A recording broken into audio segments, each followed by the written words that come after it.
What's up guys, welcome back to the channel, and today I am back with another video. This time once again, we're looking at an NBA analyst, this time at Fox Sports. And today's analyst happens to be the biggest troll of all, Skip Bayless. Now as you guys know Skip, he's been around for 10-15 years, his resume precedes him as one of the biggest trolls in the NBA media. So with that being the case, in today's video, we're going to debunk some of his points regarding Giannis, and really expose Skip as the troll everyone knows him to be. Now, for some very quick context, in the following clip Skip Bayless, he's going to reference Kevin Durant, Giannis, his clutch time play, as well as Chris Middleton. With that in mind, please roll the tape. It was not Kevin Durant's best game. He is mortal, he's human, and he didn't have a great one. But he had a pretty good one because he did a lot of good things.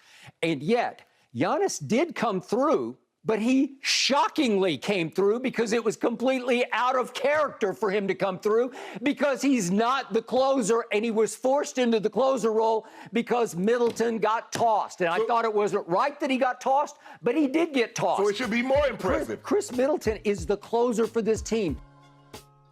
Now, stopping the clip right there, Skip Bayless has some pretty outlandish takes to start out. First off, he says Giannis having a big clutch time performance, it's shocking, it's mind-blowing, and he almost fell off his seat.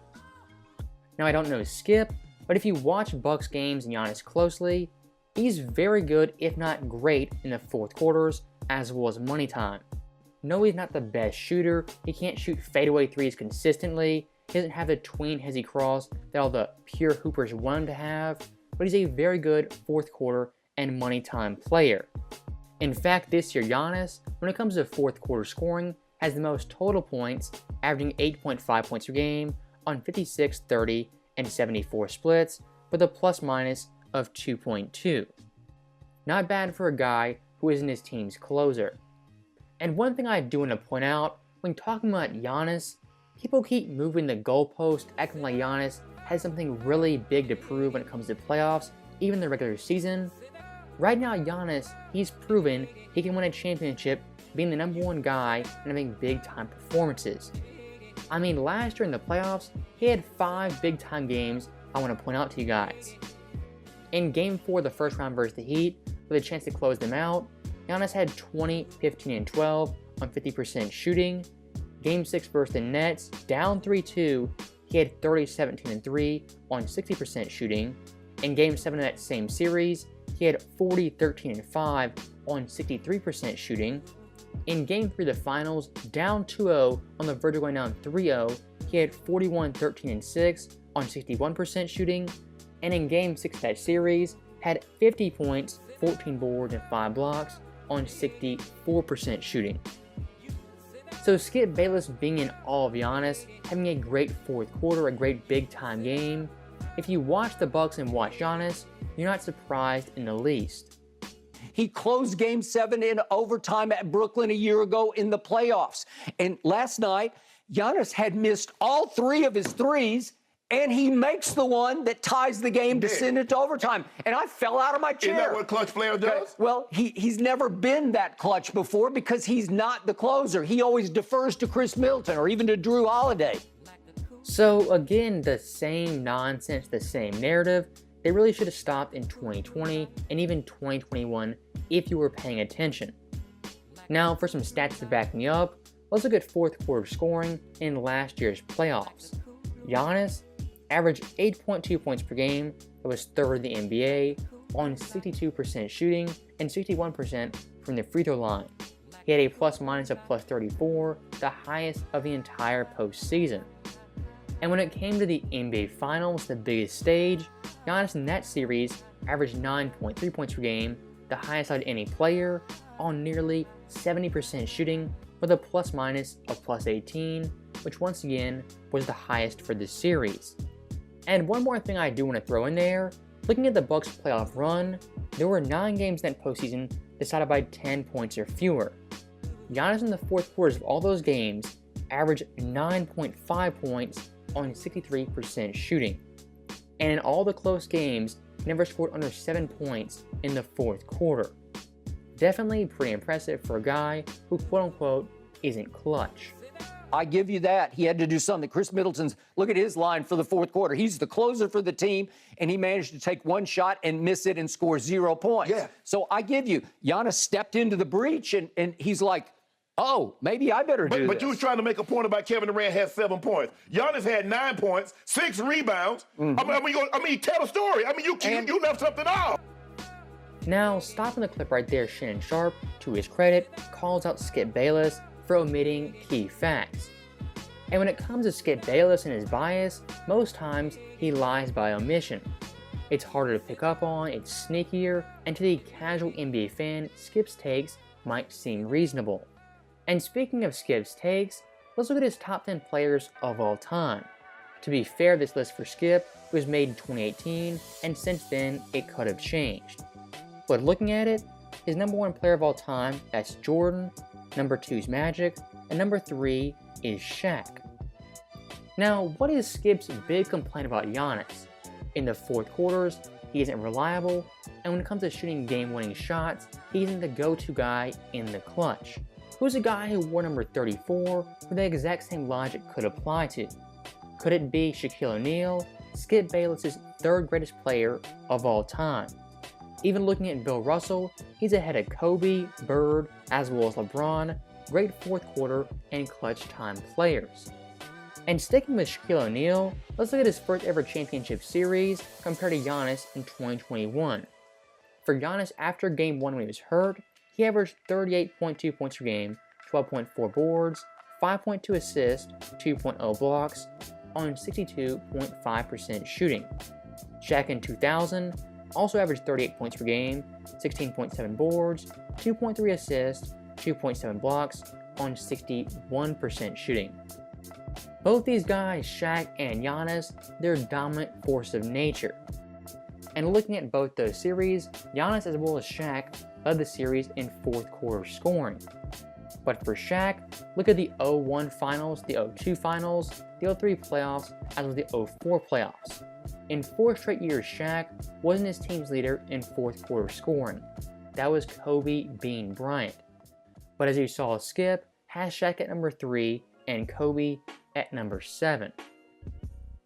Now, looking past Skip Bayless, he wasn't the only one this past weekend who had some terrible takes regarding Giannis. Next up, we're going to look at First Take and their B team, specifically Shanae Agumake, who had some awful Giannis takes.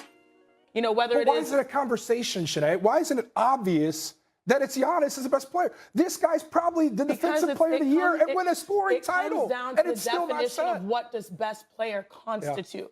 Because a lot of times when we talk about best player, we think, all right, you have to have overall skill. We think of a LeBron James and how he is able to touch every facet of the game. We think about a Kevin Durant and how he's the best scorer, right? When we think about Giannis Antetokounmpo, he may not necessarily be the best player, but what we're seeing is him step into that bag.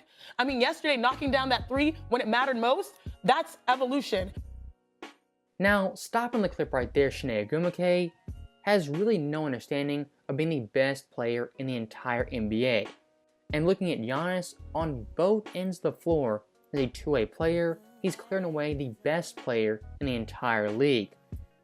And when she references LeBron James, of course LeBron this year has had a great offensive year, but defensively, he's been absolutely awful.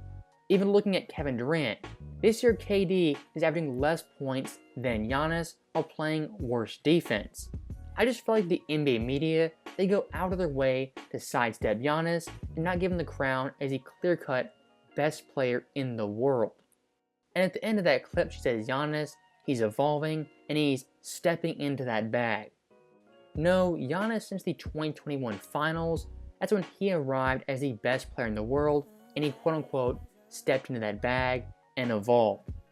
Scoring 50 versus Phoenix in Game 6 to clinch the championship, that's a big-time statement to be called the best player in the entire NBA. When I think about Giannis, even more importantly, this guy does not take a possession off. Like, he does not take a possession off. And I always say the best quality to have is that create that contagious energy. Drew doesn't take a possession off. Chris keeps weathering the storm. They just got Brooke back. Their identity is through their best player. And he may not be what a lot of people consider the entire best, overall, but he's the most dominant. And to me, that's the most important. I really hate the semantics argument. defining best, most dominant, most skilled. I mean, at the end of the day, it's pretty simple. Who is the best player in the entire NBA? Forget the skill argument, the dominance argument. Just look at the players, their numbers, and evaluate them accordingly. This lady in the first clip, she made 1 point, and the second clip made a counterpoint to her point, debunking her point and proving herself wrong. If I have to be honest, I think she had a Michael Scott moment where she just started talking and had no idea where she was going to end. And speaking of endings, let's look at our last clip from Speak For Yourself on Fox Sports.